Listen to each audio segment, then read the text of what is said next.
Hi, welcome to the in-service on textured modified diets and proper preparation techniques.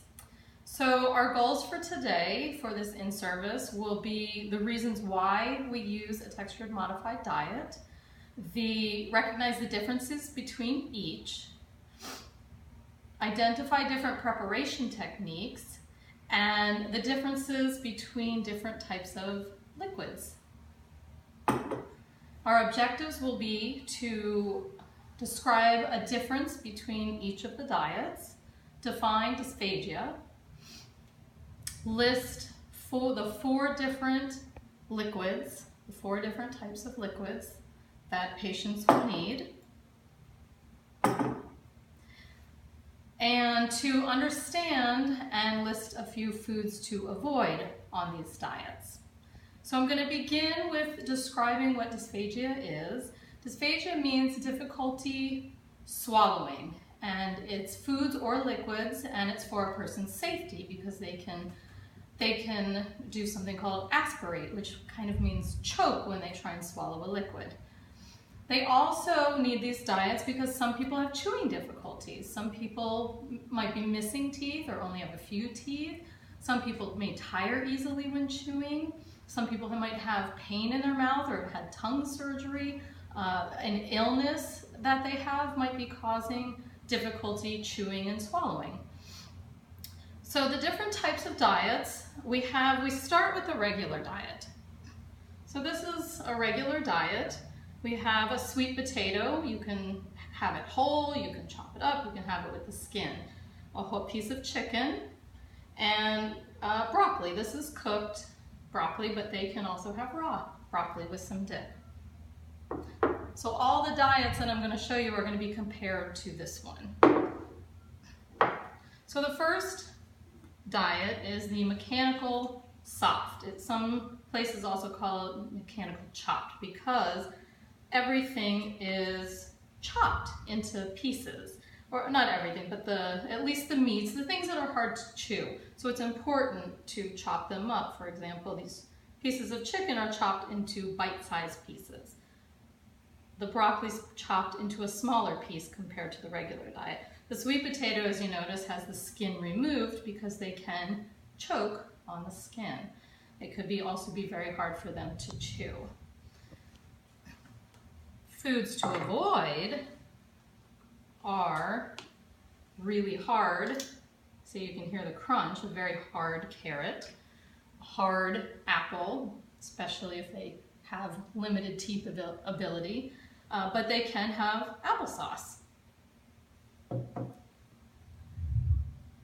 Another thing is soft bread versus a bread with a hard crust is another example.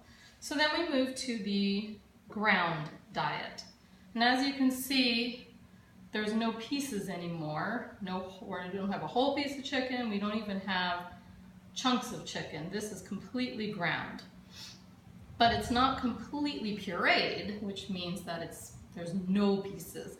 These do have particles, visible particles. So there's different levels of diet. So this is somebody who still can chew and swallow, but is having major difficulty. The skin is off. The potatoes are now mashed rather than in pieces.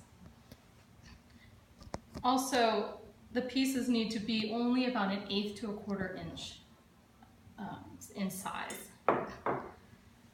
Then a puree diet, as you can see, it's very different from where we started. The regular diet is all whole pieces. You can tell what your food is. So a big difference when a patient reaches this level. When they reach this level, they pretty much can't chew. They need the food to be completely, no particle free, liquid practically, squishy. Pudding-like texture, that's what I meant. Pudding-like texture with no chunks. And a lot of times they use food molds, so as you can see this looks like a broccoli. A lot of times they use food molds to make the food look like the food that they're eating. Also, a lot of places purchase pre-prepared puree already in food molds. But here at this facility, we make it. And so this is what a piece of broccoli would look like. We would just put it in our mold, form it, and then put it on the plate for the patient. We could add gravy. They're allowed to have garnishes to help with the food, like gravies, as long as they're a pudding-like texture. It also depends on if they are on a thin liquid or a thickened liquid diet. So we're going to move on to the liquids. Oh, I'm not going to move on to the liquids just yet. There's a difference between two different types of jellies too. For example, in a puree, the jelly is completely pudding-like. But in other diets, you can see that there's chunks in the jelly. So a puree diet cannot have any chunks or the patient could choke.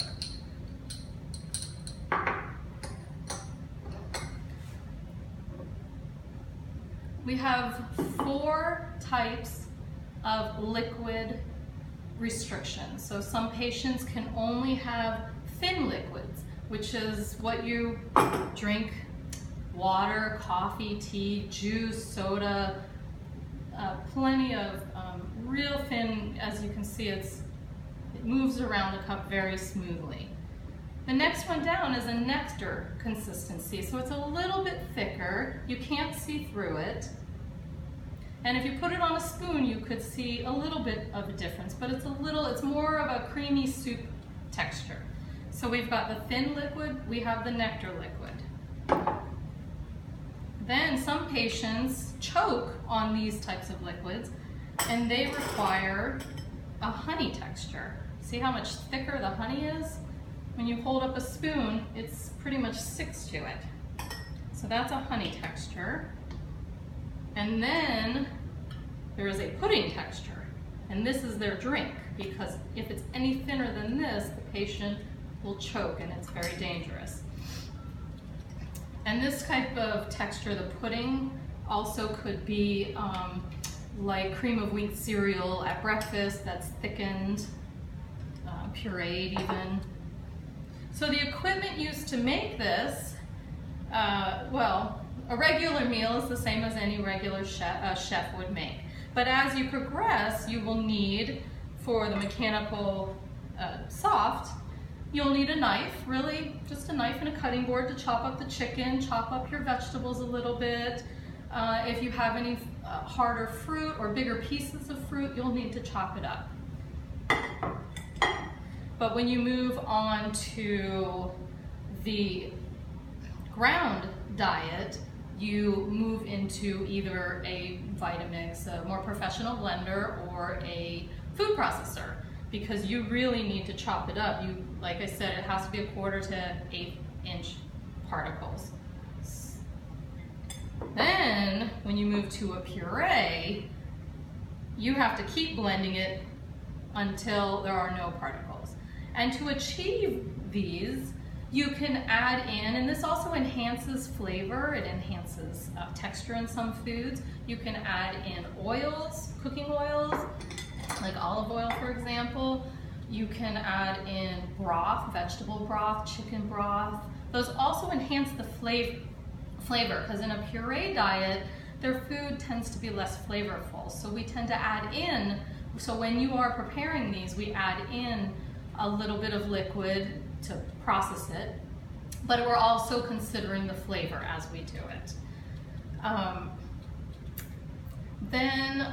Also the other thing to think about is appearance.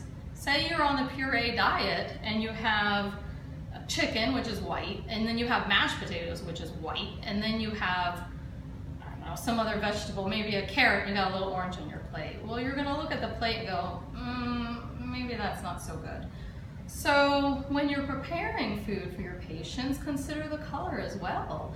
Look at like on this plate, we made sure to have 3 brighter colors, and it works for every meal, even the regular, because when they chop this up and the skin is removed, it becomes a bright orange.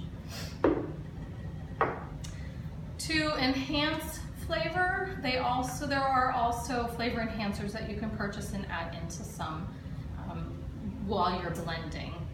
So it's important to think of aroma as well. So these patients want their food fresh, so fresh ingredients. When they get it, they want to be able to smell it. And some of the things that inhibit aroma would be refrigeration and reheating it, microwaving it. So we want to make it as fresh as possible and get it to the patient as fast as possible. So to finish off, we are going to do an activity, and the activity is going to include a glass of water and some thickening agent. So we'll divide up into groups, and in groups of 2, and each group of 2 will add in thickening agent to water and watch it thicken to watch the water thicken to a more nectar so that you can really see the difference. Then after we do that, we are going to take a little group quiz. I'll read the questions, we'll talk it over. It'll be more of an interactive summary because we want to really go over what we've learned today and make sure everybody knows. So you'll fill it out as we go, and then those will go in your files to keep on record. So thank you very much for attending, and now we're going to break into groups.